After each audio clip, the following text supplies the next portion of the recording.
Hello दोस्तों, कैसे हैं आप सब। उम्मीद है अच्छे होंगे आप। तो आइए स्वागत करते हैं आपका अपना यूट्यूब चैनल यूपी वाला सर 07 में। आज हम लोग बात करेंगे इंग्लिश को लेके, जो आपको हम बताने जा रहे हैं। तो सबसे पहले आपको हम बताएंगे जो आपको पहले वीडियो में इंट्रोडक्शन के अभी कुछ दिन पहले मतलब इंट्रोडक्शन के रूप में आपको वीडियो में बताए थे इंग्लिश के बारे में। आइए आज हम बात करते हैं और आपको सिखाएंगे इसमें भी कुछ ऐसा ही टॉपिक जो आपको कंसेप्चुअल बेसिकली और इंग्लिश में कुछ सीखने वाली चीज़ें जो आपको एक बड़े लेवल का भी जानकारी मिलेगा इसमें कि हाँ इंग्लिश में क्या क्या चीज़ें होता है, और इस तरह का चीज़ें आज हम लोग इस वीडियो में सीखेंगे। तो सबसे पहले बात करते हैं हम लोग, यहाँ पे आपको हम बताए थे पिछले वीडियो में, ठीक है, ग्रामर के कुछ जो मेन पार्ट्स थे। पहले टेंस के बारे में बताए थे, फिर आपको हम वॉइस के बारे में बताए थे, उसके बाद फिर हम आपको बताए थे प्रीपोजिशन के बारे में। प्रीपोजिशन इसके बारे में बता दिए थे थोड़ा सा क्या है। साथ साथ में आपको टेंस जो है ये पार्ट है ट्रांसलेशन का, तो इसके बारे में भी आपको हम बताए थे। अगर हम बात करें इंग्लिश में तो सबसे जो मेन पार्ट होता है जिससे इंग्लिश को जाना जाता है वो आपका क्या है, ट्रांसलेशन है। अगर आपको इंग्लिश में लिखा हुआ चीज़ को हिंदी बताने मतलब बनाने नहीं आ रहा है, या फिर हिंदी में लिखा हुआ है अंग्रेजी नहीं बना पा रहे हैं, तो ये अगर कमी है किसी का तो ये ट्रांसलेशन पढ़ने का ही कमी है। अगर आप ट्रांसलेशन नहीं पढ़े हैं तो फिर आप नहीं कर सकते हैं कंप्लीटली उसको, और अगर आप पूरा डिटेल पढ़े हैं तो फिर आपको बहुत अच्छा महसूस होता है और आप कर भी पाते हैं। कोई इंग्लिश बोलता है तो समझ भी जाते हैं, आपको कहीं बोलना होता है तो आप बोल भी पाते हैं। तो इस प्रकार बहुत ज़रूरी है ट्रांसलेशन को जानना। तो अगर हम बात करें ट्रांसलेशन बच्चों को बताया जाता है, ये बहुत बड़े लेवल का है, क्योंकि ये 9th 10th 11th 12th और इससे नीचे के क्लास के बच्चों के लिए भी ज़रूरी है, और प्लस में ये आपका अपर लेवल यानी अपर क्लास में 12th के बाद भी ज़रूरी है। जो बच्चे कॉम्पिटिटिव एग्जाम का तैयारी करते हैं उनके लिए भी ये ज़रूरी है। तो आज हम बात करें ट्रांसलेशन के अंदर जो आता है आपका टेंस, तो आप जान सकते हैं कि टेंस इससे भिन्न क्यों है। थोड़ा सा भिन्नता है इसमें, जो आपको हम पहले वीडियो में थोड़ा बताए हैं, ठीक है। आपको हम बताए थे कि टेंस जो है ये वर्ब पे डिपेंड करता है, और ये जो वर्ब होता है वो होता है आपका लेक्सिकल वर्ब, जिसको हम फाइनाइट वर्ब भी कहते हैं और मेन वर्ब भी कहते हैं या एक्शन वर्ब भी कहते हैं। ये चारों नाम जो है वो इसी वर्ब को दिखाता है जो टेंस में यूज होता है। वो कौन सा वर्ब है तो आपको हम बता देते हैं, जैसे जाना, उठना, पढ़ना, सोना, लिखना, देखना, बोलना, समझना, ये सारी क्रियाएं जो है ये सब लेक्सिकल वर्ब होती हैं। तो आइए आपको बता दें कि टेंस, इसलिए यहाँ पे हमने एक फार्मूला भी आपको बताया था कि tense is equal to verb, ये एक फार्मूला क्रिएट हुआ था। ये बहुत ज़रूरी है जानना आपको। अब आप कहेंगे सर हम तो ये नहीं जानते थे टेंस का मतलब वर्ब होता है, तो आपको पिछले वीडियो में भी हम बताए थे, यहाँ भी बता रहे हैं कि टेंस का मतलब वर्ब ही होता है। अगर कोई भी टेंस का वाक्य है तो उसमें लेक्सिकल वर्ब जरूर आएगा, ये फिक्स है। और एक किस माध्यम से आता है तो यह आता है आपके टाइम के माध्यम से। टाइम का मतलब क्या हो गया कि टाइम 3 प्रकार के जो होते हैं, प्रेजेंट, पास्ट, फ्यूचर, ठीक है, इसी के माध्यम से ये 3 टेंस भी बने हुए हैं। तो आपको जरूरी है ये टेंस के बारे में जानना।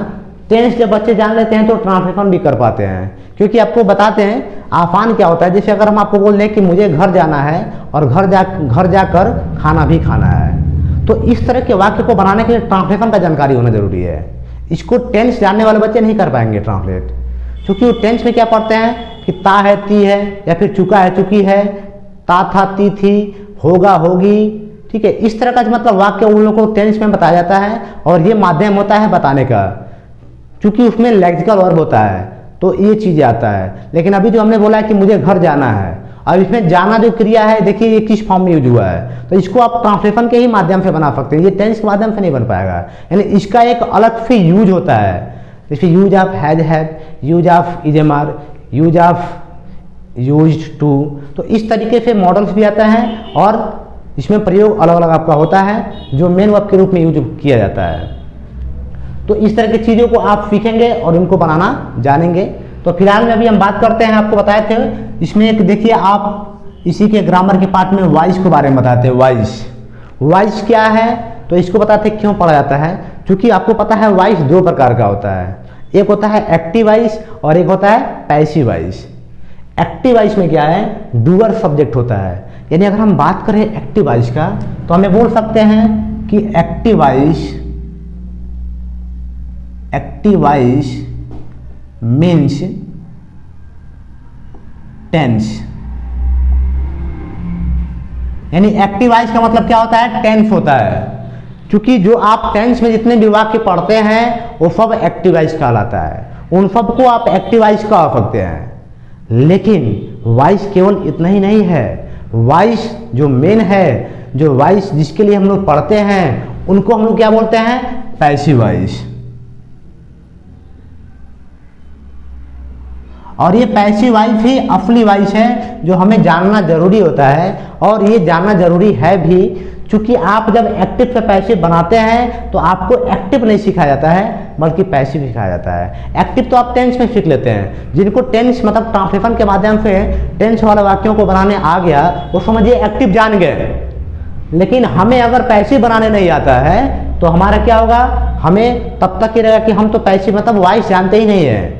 इसलिए जरूरी है पैसिव को जानना, और एक्टिव वाले वाक्य को ही पैसिव बनाया जाता है तब जब एक्टिव वॉइस में ऑब्जेक्ट दिया हो।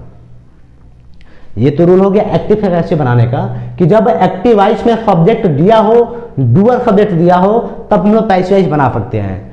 लेकिन क्या केवल इतना ही है कि एक्टिव को ही पैसिव बनाते हैं? नहीं, पैसिव इसके लिए नहीं बनाया गया है। अब जानिए कि पैसिव को क्यों बनाया गया है, ये इसको ग्रामर में क्यों लाया गया है, आपको ये बता रहे हैं।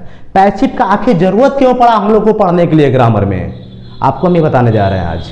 क्योंकि इसको हम थोड़ा सा बता दिए थे पिछले वीडियो में अपने, लेकिन यहाँ पे आपको बता रहे हैं कि पैसिव वॉइस जरूरी इसलिए है पढ़ना क्योंकि जब कोई वाक्य ऐसा दिया हो जिसमें डूअर सब्जेक्ट ना हो, ठीक है। मेन पैसिव इसलिए बनाया गया है कि अगर किसी वाक्य में डूअर सब्जेक्ट ना हो तो हम पैसिव के माध्यम से उसको ट्रांसलेट कर पाए, उसको इंग्लिश से हिंदी, हिंदी से इंग्लिश में ट्रांसलेट कर पाए।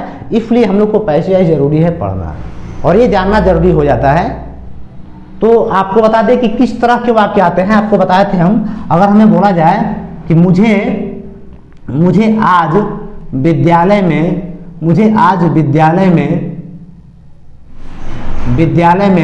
बुलाया गया है। अगर हम ये आपको दे बनाने के लिए, अब आप बताइए इसमें कर्ता कौन है? इसमें डूअर सब्जेक्ट है ही नहीं। यानी आप इसको टेंस और ट्रांसलेशन जानने के बाद भी नहीं बना सकते अंग्रेजी। क्यों? क्योंकि डूअर सब्जेक्ट नहीं है तो आप नहीं बना सकते हैं। अब इसके लिए क्या चाहिए हमको? इसके लिए हमें इसको पैसिव जानना जरूरी है। अगर पैसिव आएगा तो इसका अंग्रेजी आराम से बना सकते हैं। तो इसको जब हम लोग बनाएंगे तो यहाँ पे दिया है मुझे आज विद्यालय में बुलाया गया है, तो इसको जब आप पैसिव के रूल से बनाएंगे तो आराम से आपका बन जाएगा। और ये जरूरी है हम लोग को जानना, ये इसलिए पैसिव पढ़ना हमें। पैसिव इसलिए नहीं पढ़ना है कि ओनली बस हम एक्टिव से पैसिव जानेंगे तो हो गया मेरा काम। हमें पैसिव इसलिए पढ़ना है ताकि हम इस तरह के वाक्य को भी बना पाए जिसमें काम करने वाला का पता ही ना हो। तो ये चीजें आपको यहाँ पे बताया गया क्लियर। अब आप समझ सकते हैं कि आपको हमने इसको भी बताया कि ये दोनों क्या है। अगर ये दोनों ना हो तो फिर इसका कोई महत्व नहीं है, क्योंकि ये दोनों बहुत जरूरी है। इसके अंदर ये मेन पार्ट है इसका, ये आपका बहुत बड़ा फोल्डर है। ये ट्रांसलेशन जो है इसी से आप इंग्लिश से हिंदी और हिंदी से इंग्लिश ट्रांसलेट कर पाते हैं। तो ये हमें जरूरी है जानना। तो इस प्रकार आपको यहाँ पे हम एक तरीके से ये भी इंट्रोडक्शन के ही रूप में वीडियो रहा।